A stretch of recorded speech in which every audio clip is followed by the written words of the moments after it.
नमस्ते। Money capital channel में आप सबका स्वागत है। अगर आपने पहली बार इस चैनल को विजिट किया है तो इस चैनल को सब्सक्राइब कीजिए, साथ ही में बेल आइकन प्रेस करके ऑल सेक्शन पर क्लिक करें ताकि आपको शेयर मार्केट रिलेटेड अपडेट जानकारी मिल सके। तो आज हम जॉनसन फार्मास्यूटिकल्स कंपनी के बारे में जो स्टॉक स्प्लिट की न्यूज़ आई है तो उसके बारे में देखने वाले, और इस कंपनी का शेयर हमें स्टॉक स्प्लिट या फिर इन्वेस्टमेंट के लिए ख़रीदना चाहिए कि नहीं, तो उसके लिए हम इस कंपनी का फंडामेंटल एनालिसिस भी करने वाले हैं।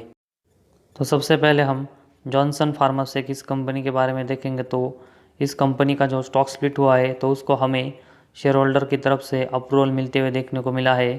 तो इस अप्रूवल मिलने के बाद हमें कंपनी के शेयर देखेंगे तो स्टॉक स्प्लिट जिसकी फेस वैल्यू पहले 10 रुपीज़ थी वो हमें अब उसकी फेस वैल्यू 1 रुपीज़ पर इक्विटी शेयर होते हुए देखने को मिल रही है।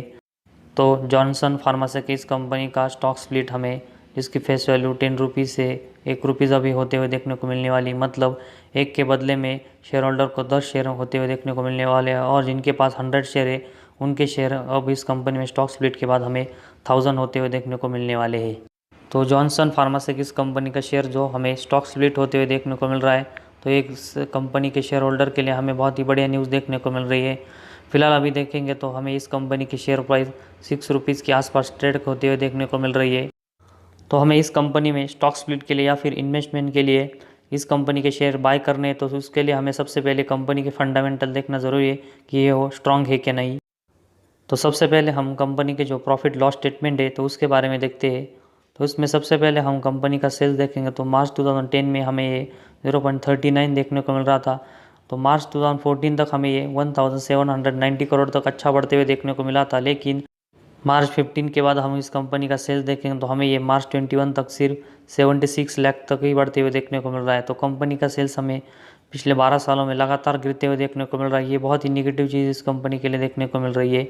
इसके बाद हम ऑपरेटिंग प्रॉफिट मार्च 2010 में देखेंगे तो हमें 0.03 लाख के आसपास देखने को मिल रहा था, लेकिन इसके बाद हम देखेंगे तो इसमें लगातार हमें हर साल गिरावट देखने को मिल रही है, और मार्च 2021 तक हम देखेंगे तो हमें ये गिरावट होकर मार्च 2021 में हमें ये ऑपरेटिंग प्रॉफिट ज़ीरो देखने को मिल रहा है। तो ये कंपनी हमें ऑपरेटिंग प्रॉफिट में लगातार लॉस में जाते हुए देखने को मिल रही है। इसके बाद हम कंपनी का जो ऑपरेटिंग प्रॉफिट मार्जिन है तो उसके बारे में देखते हैं कि वो कैसा है। तो सबसे पहले हम देखेंगे तो हमें ये मार्च 2010 में 7.69% का देखने को मिल रहा था, लेकिन इसके बाद हमें उसमें भी गिरावट देखने को मिली, और मार्च 21 तक हमें ये भी ज़ीरो होते हुए देखने को मिल रहा। तो ये भी बहुत ही निगेटिव चीज़ हमें इस कंपनी के लिए देखने को मिल रही है। इसके बाद हम इस प्रॉफिट लॉस स्टेटमेंट का सबसे इम्पोर्टेंट पॉइंट, मतलब इस कंपनी का जो नेट प्रॉफिट है तो उसके बारे में देखते हैं।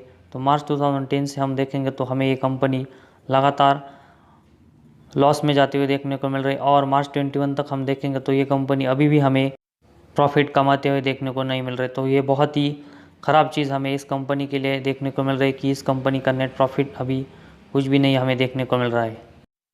इसके बाद हम कंपनी का ईपीएस कैसा है तो उसके बारे में देखते हैं। तो कंपनी का ईपीएस हम मार्च 2010 से देखेंगे तो हमें ये लगातार माइनस में जाते हुए देखने को मिल रहा है, और ये हम मार्च 2021 में देखेंगे तो ये हमें अभी भी इस कंपनी का ईपीएस ज़ीरो देखने को मिल रहा है। तो कंपनी अर्निंग पर शेयर भी हमें कुछ भी देखने को नहीं मिल रहा है। तो जैसे कि ओवरऑल हमने इस कंपनी का प्रॉफिट लॉस स्टेटमेंट में सबसे पहले हमने जो कंपनी का सेल्स, इसके बाद कंपनी का ऑपरेटिंग प्रॉफिट मार्जिन, इसके बाद कंपनी का नेट प्रॉफिट और ईपीएस देखा। तो इन सब में हम देखेंगे तो कंपनी हमें लगातार नीचे जाते हुए देखने को मिल रही है, और इसमें हमें कोई भी ग्रोथ देखने को नहीं मिल रही है। तो इस कंपनी के प्रॉफिट और लॉस स्टेटमेंट में हमने सेल्स से लेकर कंपनी के ईपीएस से भी देखा, तो सब में हमें ये बहुत ही निगेटिव देखने को मिल रहा है, और इसमें हमें कोई ग्रोथ देखने को नहीं मिल रही है। इसके बाद हम कंपनी की बैलेंस शीट कैसी है तो उसके बारे में देखते हैं।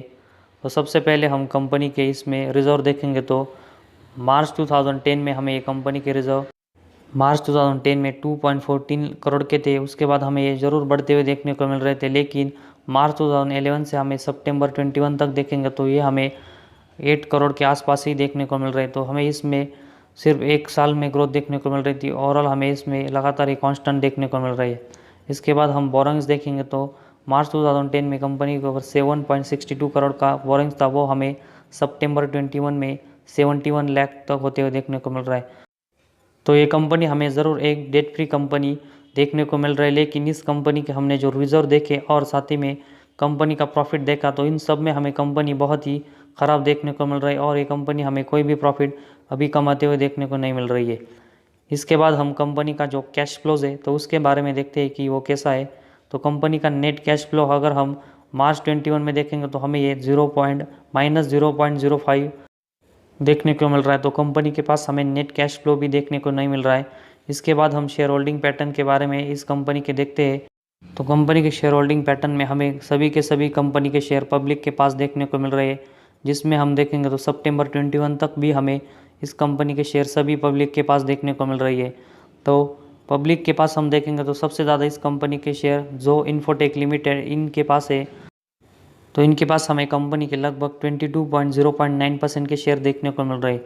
तो ओवरऑल हम कंपनी का जो शेयर होल्डिंग पैटर्न है तो उसमें हमें सबसे ज़्यादा शेयर पब्लिक के पास देखने को मिल रहा है। तो पब्लिक के पास पूरे शेयर होना किसी भी कंपनी के लिए एक बहुत ही बुरी बात होती है और हमें ये बहुत ही ख़राब देखने को मिल रहा है। अगर हम इसमें स्टॉक स्प्लिट के लिए इस कंपनी के शेयर खरीदते हैं तो हमें इतने ही स्मॉल क्वांटिटी में इस कंपनी के शेयर खरीदने चाहिए कि जब भी अगर ये कंपनी किसी रिस्क में आती है तो हमें इसका ज़्यादा लॉस ना हो। और इन्वेस्टमेंट के तौर पर हम देखेंगे तो इस कंपनी में हमें अवॉइड करना चाहिए क्योंकि इस कंपनी के प्रॉफिट लॉस स्टेटमेंट, रिजर्व और बैलेंस शीट में हमें सभी खराब देखने को मिल रही है। तो फिलहाल हमें इस कंपनी के शेयर में स्टॉक स्प्लिट के लिए अगर ख़रीदना चाहिए तो वो स्मॉल क्वांटिटी में इस कंपनी के शेयर बाई करने चाहिए। और इन्वेस्टमेंट के तौर पर देखेंगे तो इस कंपनी में हमें अभी फ़िलहाल अवॉइड करना चाहिए। तो ये सब स्ट्रेटजी हमें इस कंपनी को लेकर करनी चाहिए।